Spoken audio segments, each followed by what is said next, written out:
तो बच्चों चलो स्टार्ट करते हैं एक्सरसाइज 5.2। ठीक है, फर्स्ट क्वेश्चन क्या है देखते हैं यहां पर। How would you rewrite Euclid's fifth postulate so that it would be easier to understand.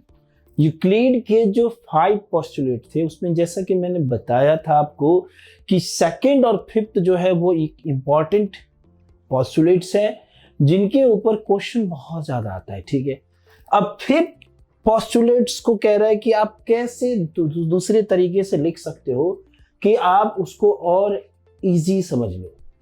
तो देखिए ये तो सबसे पहले यहां लिखा है यूक्लिड फिफ्थ पोस्टुलेट कैसे है। सबसे पहली चीज तो यहां ये लिखा है कि यूक्लिड का फिफ्थ पोस्टुलेट्स क्या कहता है।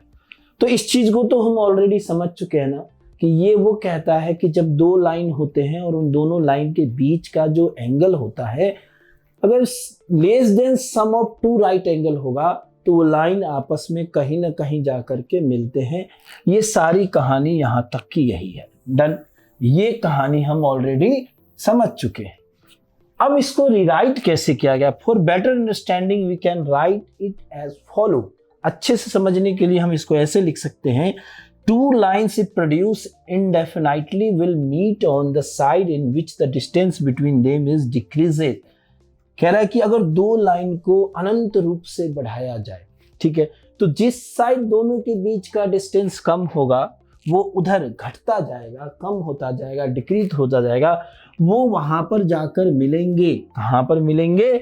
जिस तरफ दोनों का जो बीच का डिस्टेंस कम होता जाता है। जैसे बात करें अगर हम, ये लाइन इधर जा रहा है और दूसरा लाइन इधर जा रहा है तो देखिए डिस्टेंस कम हो रहा है। देखिए डिस्टेंस इधर से ऐसे चलेगा और ऐसे चलेगा, ऐसे चलेगा। देखिए यहाँ का डिस्टेंस कुछ और होगा, यहाँ का कुछ और होगा और इस तरीके से डिस्टेंस दोनों का कम होता जा रहा है तो कहीं ना कहीं जाकर के आपस में ये मिलेगा। ठीक है बच्चों, तो इस तरीके से फिफ्थ पोस्टुलेट्स को ये सब जो है क्वेश्चन जो होते हैं ना, ये कोई बाउंड्री वाले क्वेश्चन नहीं होते हैं कि इनका आंसर ये होगा। ये बियॉन्ड बाउंड्री क्वेश्चन है। आप चाहो तो किसी और भी तरीके से इसके आंसर आप लिख सकते हो। चलिए अगले क्वेश्चन की ओर बढ़ते हैं बच्चों। क्वेश्चन नंबर 2 भी फिफ्थ पोस्टुलेट के लिए ही जा रहा है। मैंने बताया इंपॉर्टेंट है तो आप यहीं से पता कर लीजिए कि एक्सरसाइज 5.2 में 2 क्वेश्चन है, दोनों के दोनों फिफ्थ पोस्टुलेट्स पर है। ठीक है, देखिए does Euclid fifth postulates imply the existence of parallel line explain.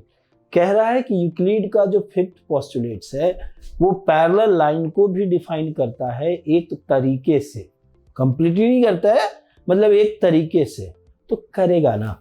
आप जैसे कि हमने अभी ये पढ़ा कि 2 लाइन का डिस्टेंस कम होता जाता है तो कहीं ना कहीं जाके मिलेगा। लेकिन अगर मान लीजिए ये दोनों लाइन का बीच का डिस्टेंस हमेशा कांस्टेंट हो तो कहीं नहीं मिलेगा, और कहीं नहीं मिलेगा और डिस्टेंस बीच का कांस्टेंट होता है तो पैरेलल का जो डेफिनेशन हमने सेकंड नंबर क्वेश्चन में एक्सरसाइज 5.1 में किया था वो यही किया था कि 2 लाइन के बीच का डिस्टेंस हमेशा इक्वल हो और सम ऑफ एंगल क्या हो, 180 हो। तो ऐसा ही तो होगा। तो यही तो फिफ्थ पोस्टुलेट अगर थोड़ा सा बदल जाए तो पैरेलल लाइन बन जाएगा। समझ में आ रही बात? चलिए अब यहाँ क्या देखते हैं, एक बार देख लेते हैं। Yes it implies the existence of parallel line. सही बात है, करता है। Euclid fifth postulate state that, ये तो वही कहानी है जो फिफ्थ पोस्टुलेट इंट्रो में बताया, पिछले क्वेश्चन में भी था, ये वही कहानी है। यहां से देखिए, if the line following on the 2 straight line makes the interior angle on the same side taken together equal to 180 degree. वही तो बताया कि अगर दोनों का सम 180 हो जाए तो the 2 lines if produce indefinitely never meet, such lines are called parallel lines, और वो कभी आपस में नहीं मिलेंगे। ऐसे लाइन को क्या कहते हैं हम? पैरेलल लाइन कहते हैं। तो स्टेटमेंट में आंसर देना है, वर्ड में आंसर देना है। फिफ्थ पोस्टुलेट्स कोशिश कीजिएगा कि इसको रट्टा कर लें। अब बाकी का जो कहानी है वो आप अपने हिसाब से बदल बदल कर लिख सकते हैं।